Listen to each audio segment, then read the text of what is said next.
नमस्कार, स्वागत है आपका यूट्यूब चैनल उल्टा चश्मा पर। लेकर आया हूं आपका अपना कार्यक्रम विश्लेषण विद वानखड़े। आज से अयोध्या में आम आदमी का प्रवेश बंद, क्योंकि 20 से 22 तक प्रवेश बंदी है। पूरी अयोध्या फोर्टिफाई हो गई है, सिक्योरिटी सब दूर टाइट है। प्रधानमंत्री जी काफी समय देंगे वहां पे, क्योंकि रामलला का प्राण प्रतिष्ठा होने जा रही है 22 तारीख को। ट्रेनें बंद है अयोध्या में, फ्लाइट लैंड नहीं होगी।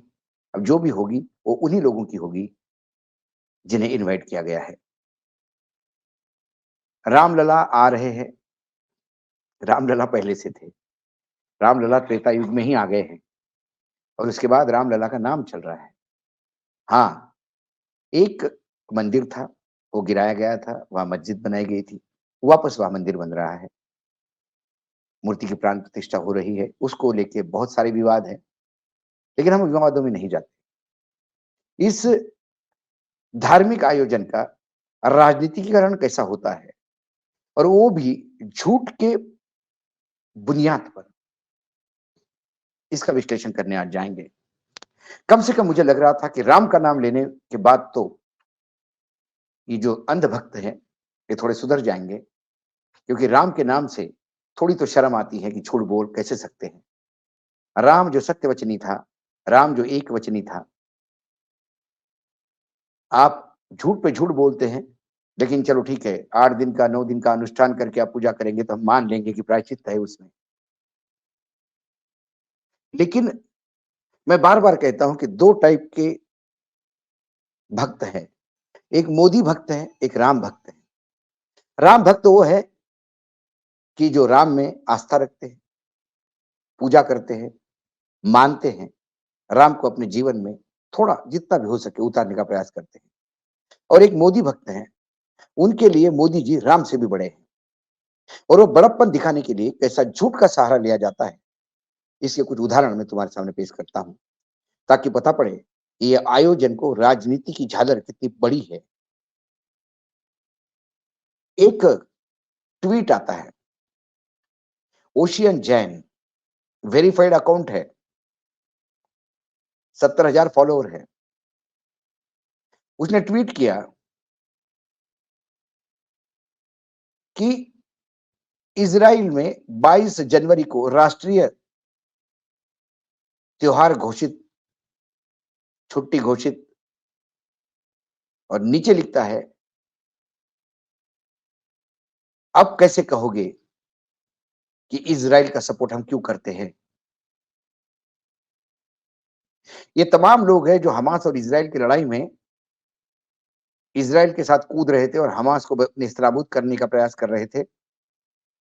और हमारे नायक भी, देश के अभिभावक भी जल्दीबाजी में ट्वीट कर बैठे, बाद में हमारे विदेश मंत्रालय को बहुत लिपापोती करनी पड़ी, और हम बार-बार कहते कि हम हमास के साथ भी हैं। तो इजराइल ने 22 तारीख को छुट्टी घोषित कर दी।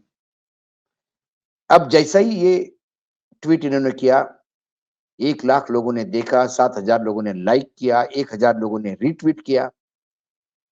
फिर उसके बाद कई लोगों ने इसको रीट्वीट किया, फेसबुक पे चला गया, सोशल मीडिया पे धूम मचा रहा था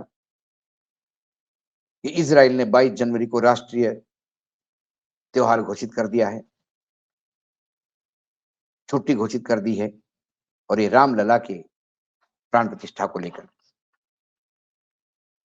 लेकिन जब इसकी फैक्ट फाइंडिंग हुई, तो इजराइल लाइब्रेरी, जो नेशनल लाइब्रेरी ऑफ इजराइल है, उसके यहाँ सारा लेखा-जोखा होता है राष्ट्रीय त्योहारों का उनके। उसमें 22 तारीख को ना कोई त्योहार दिखाया गया है, ना कोई विशेष आयोजन दिखाया गया है, ना कोई छुट्टी दिखाई गई है। उसके बाद इज़राइल एम्बेसी को पूछा गया। उन्होंने कहा कि ये पता नहीं ऐसी झूठी खबरें कहाँ से आती हैं। 22 तारीख को इज़राइल में कोई छुट्टी नहीं। वो इज़राइल छुट्टी देगा भी क्यों? वो अपने भगवान को मानता है, हम अपने भगवान को मानते हैं। वहाँ कुछ भारतीय हैं, दिवाली के दिन वहाँ के नेता भी शुभकामनाएँ देते हैं। जैसे हमारे नेता भी ईद के दिन सबको शुभकामनाएँ देते हैं। क्रिसमस की शुभकामनाएं देते हैं, प्रधानमंत्री अपना ईसाइयों के साथ विशेष संबंध बताते हैं। लेकिन राष्ट्रीय अवकाश घोषित करना यह मात्र मोदी जी को महिमा मंडित करने के लिए था कि इज़राइल से हमारे संबंध मोदी जी ने इसलिए रखे, अब पता पड़ेगा क्यों रखे और इज़राइल कितना साथ देता है। इन मूर्खों की मंडी में जब बड़े पब्लिकेशन उतर जाते हैं, तो फिर कहीं लगता है कि ये कैंपेन तो नहीं चला रहा। क्योंकि कोई बड़ा पंचजन्य जैसा पब्लिकेशन हो, जो राष्ट्रीय स्वयंसेवक संघ का मुखपत्र हो, वो कम से कम राम के नाम से झूठ का सहारा नहीं लेगा, झूठ नहीं परोसेगा। लेकिन एक वीडियो डाला गया और वीडियो ये कहता है कि लाखों के तादाद में मां सीता की नगरी नेपाल से लाखों भाविक निकल चुके हैं आने के लिए बहुत सारे तोहफे लेके अयोध्या की ओर। ये है भारत सरकार की कूटनीति। और एक वीडियो रिलीज किया उन्होंने, लाखों की भीड़ भगवा पहने हुए, सर पे कलश लिए हुए मार्च करते हुए। और जैसा ही वो वीडियो आया, लाखों लोगों ने उसको शेयर किया, किसी ने ट्वीट किया, किसी ने फेसबुक पे लगाया। सांसद गजेंद्र सिंह पटेल बीजेपी के, उन्होंने इसको ट्वीट किया, उनके फॉलोअर ने आगे ट्वीट किया, सांसद पचौरी जी उन्होंने ट्वीट किया, आगे लोगों ने ट्वीट किया और लगातार ये चलता गया कि नेपाल से लाखों की तादाद में लोग अयोध्या के लिए आ रहे हैं। यह है राम नाम का जलवा। बाद में जब चेक किया गया तो वो वीडियो फर्जी निकला। 9 जुलाई 2023 को धीरेन्द्र शास्त्री ने ग्रेटर नोएडा में कलश पूजन का एक आयोजन किया था। उस कलश पूजन के लिए निकली हुई भीड़ का जो वीडियो था, उसी को नेपाल से निकली हुई भीड़ का वीडियो पंचजन्य जैसा पब्लिकेशन भी जब अपने वेबसाइट पे डालता है और प्रसारित करता है, इससे ज्यादा राम का अपमान कोई नहीं कर सकता। राम को भीड़ की जरूरत नहीं है। जहां राम वहां भीड़ है। राम को किसी देश में कोई छुट्टी देने की जरूरत नहीं है। फिर नफरत के बीज राम के नाम से कैसे बोए जाते हैं, ये भी देखिए। केरल में एक नेता है सीपीएम के, पीके बैजू, उन्होंने आह्वान किया, ये धार्मिक आयोजन है, इसका बाइकआउट करो। सीपीएम के एक नेता ने ये घोषित किया, वो अपनी जगह पे अपनी विचारधारा के हिसाब से सही होगा, लेकिन उसके बाइकआउट करने से क्या राम बाइकआउट करे होते ही क्या? लेकिन केरल में वामपंथियों की सरकार है और यही समय है उनको बदनाम करने का। तो भाई टूट पड़े लोग। शुरू हो गया कि केरल में सरकार बिजली काटने जा रही है। सरकार ने आदेश दिया है कि 22 तारीख को सुबह से बिजली काट दो, ताकि केरल के लोग रामलला का ये जश्न देख ही नहीं पाए। कितने नफरत के बीच। और फिर इस खबर को तमाम अंधभक्त देव वायरल पे वायरल करे जा रहे हैं। सच्चाई क्या है? वहां के इलेक्ट्रिसिटी बोर्ड का स्टेटमेंट आया कि केरल में 1 मिनट के लिए भी बिजली काटी नहीं जाएगी। ना 22 तारीख को बिजली काटने का कोई प्रोविजन है। केरल में वैसे भी 24 घंटे बिजली रहती है। केरल में पावर कट नहीं होता, ना कोई मेंटेनेंस होने वाला है और 22 तारीख को बिजली रहेगी। जिसको जो देखना है वो देखे, सरकार इसमें कोई अड़ंगा नहीं लगाएगी।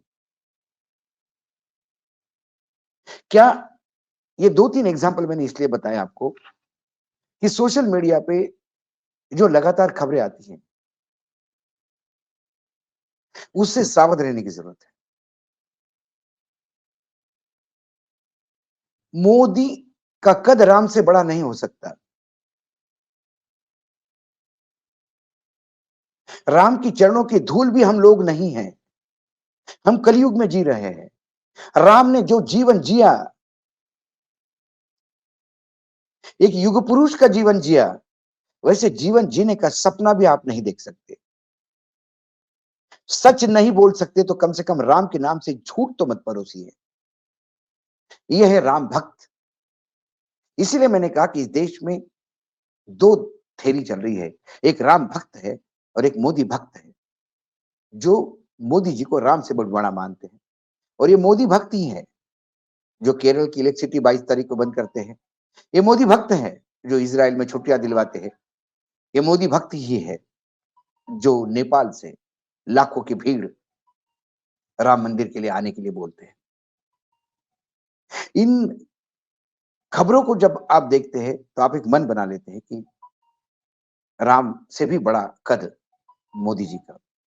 राम एक वचनी थे, हमारे नेता बहुवचनी हैं। राम सबको लेके साथ में चलते थे, या विरोधियों को निपटाने का काम होता है। और त्रेता युग ने भी एक बात हमको सिखाई थी, हर भगवा साधु नहीं होता, साधु के भेष में रावण भी होता है। ध्यान वो रखना है। राम का केवट का संबंध, राम का शबरी का संबंध, राम का वानरों से और भालुओं से संबंध, राम का अपने शत्रु के प्रति विशाल हृदय में आदर, कि रावण के मृत्युशैया पे भी अपने छोटे भाई को उससे ज्ञान लेने के लिए भेजना, मरने वाले शत्रु की भी महानता को रेखांकित करना, ये राम है। राम की इस जीवनी को देखने के बाद वर्तमान में तो मुझे सब रावण ही दिखते हैं। आज इतना ही, फिर आता हूं किसी विषय के साथ। तब तक के लिए नमस्कार। देखते रहिएगा यूट्यूब चैनल उल्टा चश्मा।